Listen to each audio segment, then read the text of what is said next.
I've been listening to the videos. It's a lot of stuff different than what I It's a was lot of stuff different different. than that I was taught. Okay, so how do you feel like with It considering make our, it makes you know, sense because okay, I was you went into depth with a lot of stuff, meaning because I was confused about. I knew I was a creditor, but there's the gurus out there were teaching us totally different. But I see what you're taking the UCC laws and you're correlating with the truth in lending and yeah, to better. help Yeah. build the See, conduct of an individual. yes. See, I mean, I was on the right track, but a lot of stuff was confusing. Okay, so do you remember in our introductory call, you said that you were like very familiar with the Truth in Lending Act. Yes. Considering what you reviewed of or seen when I reviewed it, how do you feel like in terms of your Way, interpretation versus mine? way more fluent and have a full, complete understanding. And I could actually, I have a full, complete understanding now because the way how you broke down under like under 15 USC 1602G, how you broke down one and then you broke down two. I was Okay. confused about both of those. Okay. Uh, the extension of credit, the one extending the credit sale.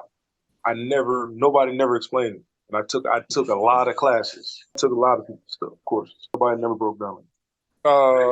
First thing coming to mind is a lien, meaning a block on some type of property, like the hold. Uh, Basically, they got first, like with properties, they got if you got a lien on your property, they're the first one in line. So let me ask you a question. This mentorship is about who? It's about the consumer and the person. So this mentorship is about you, right? Yes, me. What do you want to use? They want to use the bill to make the payment. Okay. So when you reading things like this and you're describing to me what a lien is, what you just described to me was what a lien is to the public. You're Okay, not that. I gotcha, challenge you to separate yourself. You see these words, and the point of discovery is seeing a word like lien and understanding that it has more than one meaning. And gotcha, understanding that you wasn't wrong. You still is still a creditor has the claim to legal respects to a property, but you are an individual who considers the property to be something completely different than someone who files a lien. gotcha. I'm with you. You get me?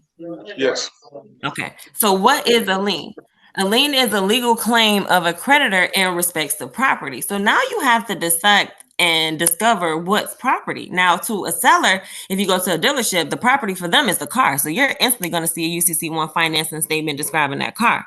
Now, for you, the individual, your property is the actual bill that come in the mail. That is your personal property. You are someone who operates in the realm of a creditor who has respects to that property. There is someone who has a UCC1 financing statement along with the seller who lists themselves as a debtor and a secure party who has respects to your bill. And they're waiting for that property back so that you can satisfy the lien. If you never return that property, then they never or you can never satisfy your lien and your obligation to pay. You have the word S.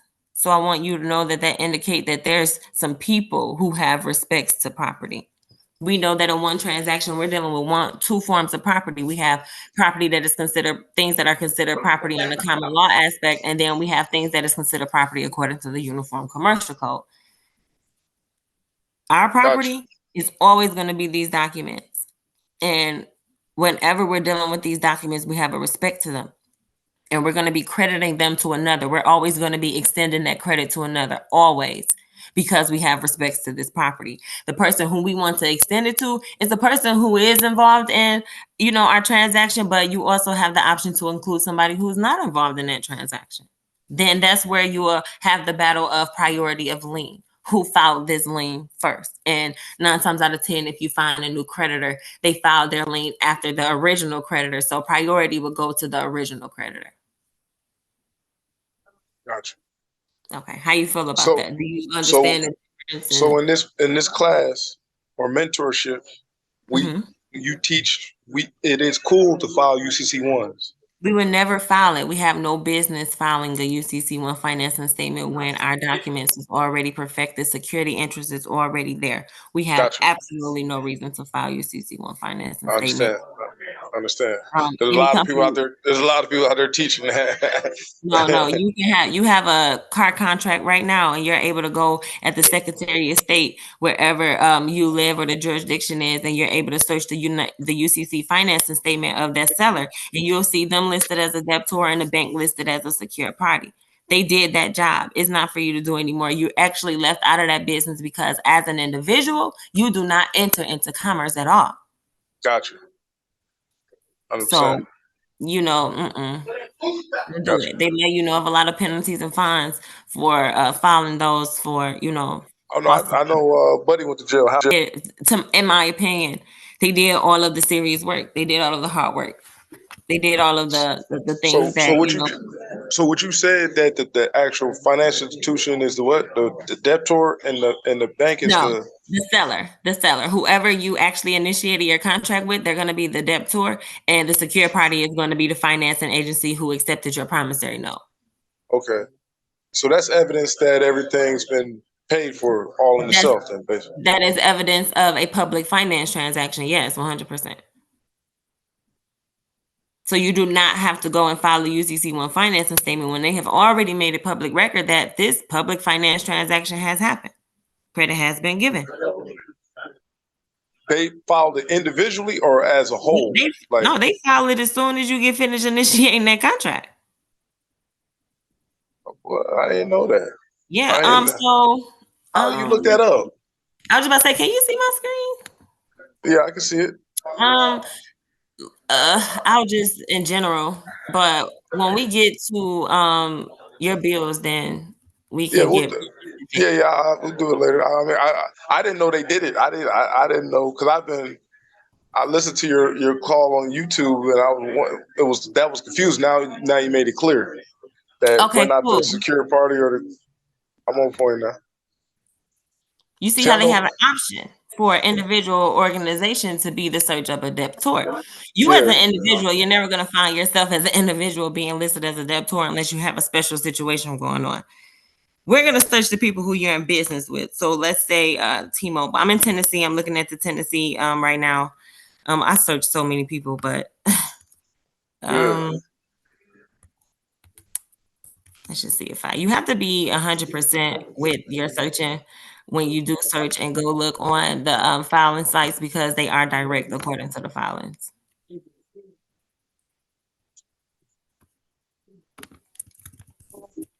So you must have the correct name. And they're going to tell you if you don't trust me. Okay, so this is T-Mobile filing here in Tennessee so that they're able to collect from customers who actually have business with them. People have services with T-Mobile, and that is the debtor, but then you have secure parties, people who are financing and securing T-Mobile whenever they do business with the customer. You're never going to be here. You already handled that business with the debtor, so they handle their business with the third party, whoever finishes that promissory note. This shit crazy. So All this is right. what you need. This is your, Evidence. yeah. But I got you. okay, cool. So, and they always update these. There's a time and place when they should be, and if ever they're not, then there's a problem. Now they can't collect legally, so there's a problem with. And you'll Got see you. here that they assign the collateral this way. This is for a secure party and a debtor to do. A person like you and me do not go on here and assign collateral to one another. We do not trade. Got you. I'm fully understanding now. Okay, See, there's a great. guy here Mhm. more. He teaching you to claim the claim the security interest in assignment. This is crazy. This is crazy. All right, I'm on point. I'm on point. This is crazy though. Okay, good. I'm loving that. Just stay with me and separate yourself. Yeah, Separate yourself. that's what Separate I'm yourself. doing. I'm on point. I'm on point. This is Okay. crazy though. Okay, great. Oh shoot. So when talking about and speaking of is the paper, the bill, the contract. Okay? Okay. Always. Always. That's what we're always referring to when we're dealing with commerce. Documents and nothing else. Not the house, not the car, just the documents. A Gotcha. lease of those goods, or when we receive our bill in the mail, is going to be considered to be a lease of a good whenever we follow the instructions and pay it to another. Whenever we transfer the rights of our document and possession of it to another person, we're considered to be leasing the goods. And that happens whenever we return or give consideration to our goods being something of value. So whenever you receive your bill in the mail and you give consideration to it being something that you can use and you return it, you're leasing the good. Not making the sale as the seller did to you, but you're leasing. So you have Article 2 and then Article 2A. So we're leasing it instead of selling like they did to us. So we're buying. Mm-hmm. We're the buyer. Yes. So we're buying the document from them for a Yes. price. Whenever we take and obtain the document, we have just purchased it. Okay. And we And we're purchase. going to take it and we're going to lease it to another. Take the possession of that document, of its price and everything too, and transfer it to another. Assign the debt to another person. You're going to see in a lot of contracts, they're going to tell you do not have the right to transfer or sell or this and that, because that's what they do. Okay. Whenever we transfer our good to another and give them rights to possession to have our document, then we lease. Gotcha. So how does a sale occur? Whenever you initiate a contract, an agreement with the seller, and you take the application from them and you fill out the blank instrument and you give it back to them, the present sale was just made. Okay. And it also happens when you transfer your good or your title, your bill, from one person to another for a price. So whenever these sellers receive or tender us our bill later in the mail, after we gave them that big old promissory note and transferred the title to them, after we do that and they send our bill later in the mail, they're making a sale to us for a price of whatever services that we use from them. Okay. So we sell them the document or the Exactly. application to receive documents, Bills. bills, Yeah. to lease these documents. Yes, to lease them. So Okay. two occasions where a sale occur. A sale occur whenever you take your document, the application from the seller, and you fill Mm-hmm. out that instrument and you pass it on to them. You pass on to them the title of a seller. Okay.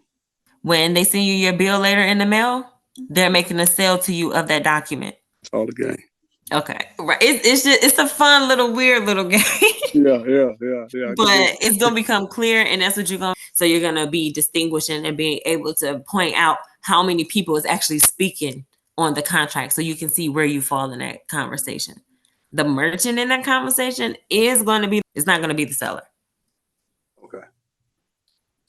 A merchant is someone who holds themselves out of. Party and the seller is the middleman. Exactly. Okay. Yeah. They say it just like that. Let me see. Can you see my screen? You still can see my. Now I want you to switch your mind to your contract being your bill that you receive every single month. Okay. You're offered it so that you accept it and give consideration to it. When you gave your application for consideration for the car and you offered it to them, they accepted and they gave you the consideration, the car. Later on, you're going to see in a lot of your contracts that they're going to let you know that we're going to be making offers to you online and on mail or by mail. These They say, offers is going to be of a statement. okay. They say it just Yeah. like that. Offers. They said just like that. Yeah. They said just like that. Let me see. Can you see my screen? You still can see my screen, right? Oh, Yeah. shoot. Let me see. Oh, what did I do?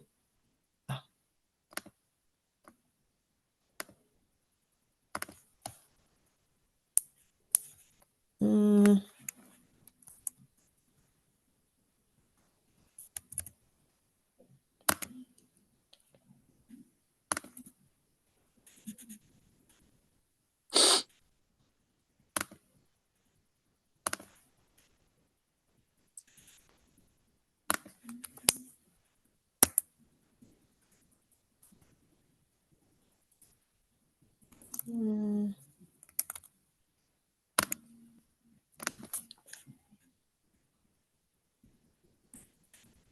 get to the consumer agreement.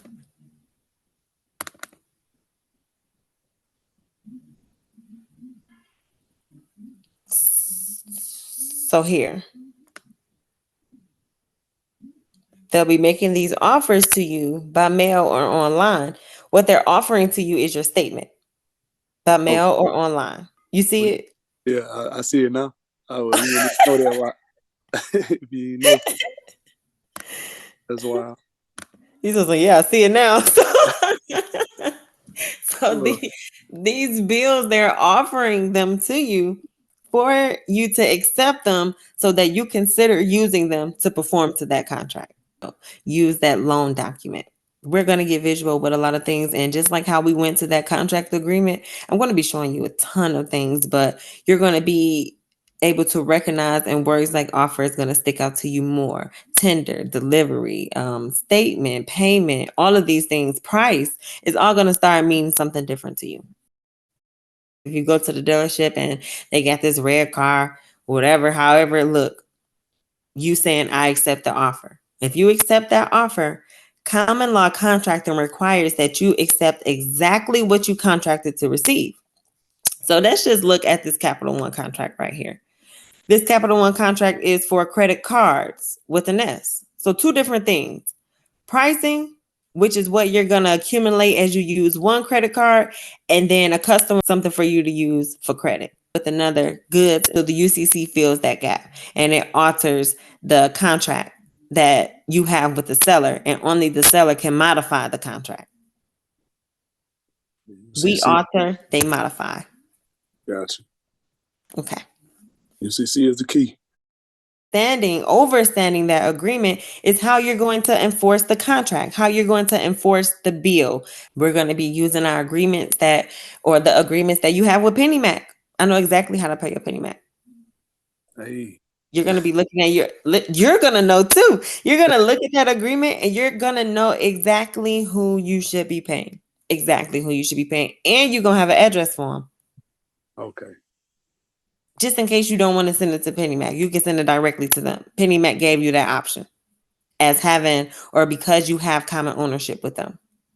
They gave you that information. They told you who the merchant was who will be processing your negotiable instrument. And that person is going to be performing a discharge. Is it Chase? Nope.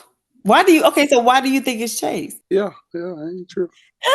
Okay, because I really want to keep you on path, but I feel like since I shared that, I gotta kind of tell you so that you can understand that I went to your contract, something that you had in your possession, that you were able to, discover the same thing that I did. And you already guessed that it was Chase, so I just feel like it'll be cool, and then we'll jump back on topic. Okay. Is it Fannie? Nope. Okay, now I want reasons. So why do you believe it's Chase? So Chase on here too somewhere. But okay, and then why do you think that is the May? Because of this right here. Because this because I seen them at the bottom. So okay. But this is who your bill should go to. I was murdered. Even if you directly send it, or even if you send it through PennyMac and direct, bam. So this would be a lot of people send. Yeah. They take care of pretty much majority of, not all of mortgages. Yeah, a lot of them, but they also do business with other merchants, so it will hold them off of being the responsible party. But in your case, they is. Okay. So you're going to be giving them your document so that they discharge, or just to serve the purposes of processing your document so that you and the seller is discharged. Wow. But they're going to discharge, and that's going to be your agency for the discharge. So once they get that, they gave you a coupon for a one-time EFT transfer fund. That's crazy. But it was there, right? Yeah, it's right there. And it's crazy. It's going to be, I done sent it.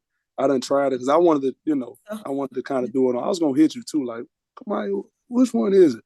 But I was like, I'm going to do it on my own. I want you to pay attention, and this is ahead. Now I'm getting ahead, but I just want you to look forward to when we actually do get to this part. I want you to pay attention to the definitions. You've been in enough classes with me where we always look at the definitions, and your definitions on your mortgage tells a beautiful story. And they let you know that as a borrower, you are able to take your security instruments and satisfy the lender.